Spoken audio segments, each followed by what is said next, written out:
Malam ini saya akan membawakan sebuah segmen baru di Ore-Ore Bahagia Gaming.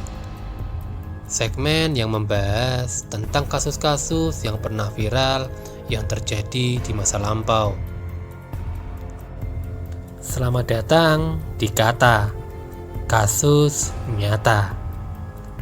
Begini ceritanya.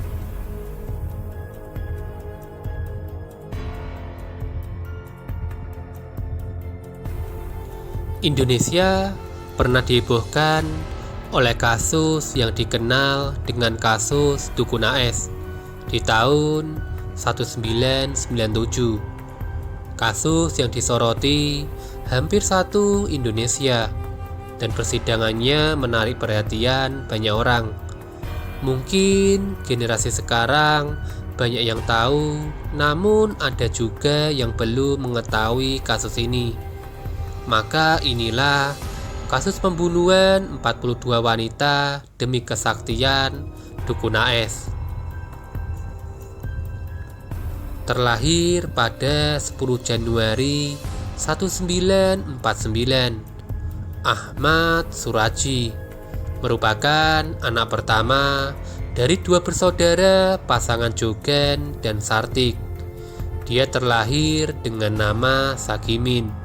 Sang bapak meninggal saat dia baru berumur 7 bulan. Selama hidupnya, Jogan, sang ayah, juga bekerja sebagai seorang dukun. Walau bernama asli Sagimin, di lingkungan tempatnya bermukim, dia lebih dikenal dengan nama Nasib Kelewang. Pasalnya, saat kecil dahulu pernah terjebur sumur dan selamat. Sedangkan Kelewang pada namanya mengacu pada kebiasaannya mencuri lembu saat masih bocah sambil membawa kelewang. Sejak usia 12 tahun, Sagimin sangat tertarik dengan ilmu klinik. Ia mulai mempelajari berbagai macam ilmu perdukunan secara otodidak dari buku-buku dan alat praktik perdukunan yang diturunkan oleh mendiang ayahnya. Saat berumur 27 tahun, Sagimin atau biasa juga dipanggil Nasib oleh ibu kandungnya itu akhirnya menikah dengan wanita bernama Tumini. Usai menikah, Sagimin memutuskan merubah namanya menjadi Ahmad Suraji dengan harapan akan mendatangkan kebaikan dan berkah kehidupan yang lebih. Awalnya Suraji hidup biasa saja sambil sesekali tetap menggeluti minatnya dalam hal perdukunan. Sampai akhirnya ia meminta untuk menikah lagi dengan wanita lain karena menginginkan anak perempuan. Selama pernikahannya dengan Tumini, mereka hanya dikaruniai anak laki-laki saja. Awalnya ibu Suraji setuju saja. Namun ketika sang anak memberitahukan siapa calon istri mudanya, sang ibu pun kaget karena yang akan dinikahi Suraji adalah adik kandung istrinya. Dan yang lebih mengagetkan lagi, Suraji akan memperisti dua adik kandung Tumini yang bernama Tumina dan Ngatiyah. Walaupun sempat ditentang karena norma dan sebagainya oleh sang ibu, namun pernikahan ini akhirnya dilaksanakan. Suraji dan kedua istrinya tinggal di satu atap yang sama. Walaupun anaknya sudah melangsungkan pernikahan, ibu dari Suraji tetap menentang anaknya itu hingga akhirnya Suraji mengusir ibunya sendiri dari rumahnya.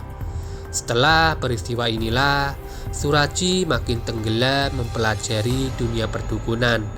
Bahkan warga sekitar sudah menggelarinya sebagai dukun dengan sebutan Datuk atau Dukun AS. Di rumahnya, Suraji kemudian membuka praktik pengobatan, mulai dari penyembuhan penyakit melalui metode perdukunan sampai pemasangan susu. Hingga suatu ketika Suraji diterpa dilema saat sosok jelmaan sang ayah yang selama ini hadir di mimpi Suraji dan mengajarkannya ilmu perdukunan. Di suatu mimpinya menawarkan sebuah ilmu kesaktian yang berada di atas ilmu-ilmu lainnya yang sudah Suraji ketahui. Namun ilmu yang tinggi ini menuntut suatu syarat yang cukup sulit, yakni tumbal 72 wanita dengan menghisap air liur wanita tersebut. Suraji kebingungan apakah akan melakukan perintah ayahnya di mimpi itu. Sampai akhirnya demi mendapatkan kesaktian, Suraji memenuhinya. Terhitung dari tahun 1986, Suraji mulai melaksanakan aksinya. Para korban adalah pasien-pasiennya sendiri. Para wanita berusia muda sekitar 13 hingga 27 tahun. Umumnya pasiennya itu dijebak ketika hendak melakukan pengobatan atau pasang susu. Yanti, salah satu korban yang selamat, pernah membeberkannya ke media. Yanti baru berani menceritakannya setelah Suraji alias Dukun AS tertangkap karena selama ini ia menganggap hal itu merupakan aib bagi dirinya sendiri. Yanti pernah menjadi pasien Dukun AS. Ia ingin mendapatkan wajah yang cantik dan menarik perhatian karena ia melihat temannya yang pernah berkonsultasi dengan Dukun AS menunjukkan hasil yang baik. Hari itu Yanti datang ke kediaman Dukun AS dan memberitahu akan tujuannya. Ia lantas disuruh meminum air yang sudah diludahi oleh Dukun AS dan dibacai mantra. Lalu Dukun AS meminta Yanti kembali lagi di malam hari ke perbatasan desa untuk melanjutkan ritual agar kecantikannya lebih memancar dan sempurna. Tanpa ragu, Yanti akhirnya menuruti perintah itu. Malamnya, Yanti dibawa ke ladang tebu. Di tengah-tengah ladang tebu itu, Yanti diminta untuk melanjutkan ritual demi lancar rezeki dan kecantikan yang sempurna. Di tempat yang agak lapang, Dukun AS menggelar sebuah tikar di tanah dan mengeluarkan sebuah karung. Lalu Yanti diminta untuk melepaskan seluruh pakaiannya. Awalnya Yanti sempat ingin menolak, namun keinginannya untuk terlihat cantik dan lancar rezeki mengalahkan rasa malunya. Satu persatu pakaian Yanti lepas dari tubuhnya, hingga tidak ada sehelai benang pun menempel di tubuh Yanti. Kemudian Dukun AS mulai membacakan mantra-mantranya. Dari dalam karung tadi, Dukun AS lalu mengeluarkan sebuah sekop dan alat gali lainnya. Ia lalu menggali tanah, membentuk lubang kecil yang bisa dimasuki orang. Yanti diminta masuk ke dalamnya. Nama ritualnya adalah topo pendem, yakni bertapa sambil mengubur diri. Disinilah Yanti mulai curiga dan menolak. Ia ingin mengakhiri ritual sampai tiba-tiba Dukun AS memeluknya dengan kencang. Yanti berontak dan berhasil membuat Dukun AS terperosok ke lubang galian tadi. Dengan kesempatan itu, Yanti bergegas mengambil beberapa pakaian seadanya, lalu berlari menjauh. Yanti menyimpan rahasia ini karena kalau diceritakan akan menjadi aib baginya. Namun demi pengusutan perkara, ia akhirnya mau bercerita. Kasus Yanti bukanlah penyebab praktik Dukun AS terbongkar. Awal mulanya terjadi tanggal 27 April 1997. Kala itu, warga dusun Aman Damai dikagetkan dengan penemuan mayat seorang wanita muda tanpa busana di ladang tebu. Beberapa hari sebelumnya, warga juga mendapat laporan hilangnya seorang warga bernama Sri Kemala Dewi yang berumur 21 tahun yang sudah hilang selama 3 hari. Warga khawatir jasad itu adalah jasad Dewi, dan benar saja setelah diperiksa identitas jasad itu memang Dewi. Aparat kepolisian dari Mapolsek Sunggal bertindak cepat. Setelah diselidiki, sebelum menghilang, Dewi dikabarkan sempat bertengkar dengan suaminya, yaitu Tumin. Bahkan mereka telah pisah ranjang. Orang tua Dewi akhirnya yakin bahwa Tuminlah pelaku pembunuhan tersebut. Untuk keperluan penyelidikan, maka suami Dewi ditahan. Namun, kepolisian tidak langsung menjadikan suami Dewi menjadi tahanan. Terlebih, sudah ada beberapa kasus di tahun sebelumnya mengenai penemuan jasad wanita di ladang tersebut. Titik terang kasus ini mulai terbongkar dari kesaksian seorang warga bernama Andreas. Andreas mengaku pernah mengantarkan Dewi ke rumah Suraji guna melakukan konsultasi sebelum dinyatakan hilang. Polisi lantas menindaklanjuti keterangan Andreas. Datanglah polisi penyidik ke rumah Suraji. Saat ditanya polisi, Suraji mengaku Dewi memang mengunjungi rumahnya. Namun Dewi pulang selepas maghrib, sanggah dukun AS. Pengusutan kasus sempat terhenti karena bukti-bukti yang ditemukan tidak cukup. Tapi polisi tak kehilangan akal. Mereka kemudian mendalami sejumlah laporan orang hilang dalam beberapa tahun terakhir. Dari hasil pendalaman ditemukan satu benang merah, yaitu sebagian besar korban adalah pasien Suraji. Temuan tersebut mendorong polisi untuk kembali mendatangi rumah dukun AS. Satu persatu sudut rumah disisir secara sesama. Akhirnya polisi menemukan beberapa helai pakaian perempuan dan perhiasan. Barang bukti itulah yang membuat Suraji alias dukun AS ditangkap. Dalam proses interogasi, Suraji mengaku awalnya ia hanya membunuh 16 perempuan saja.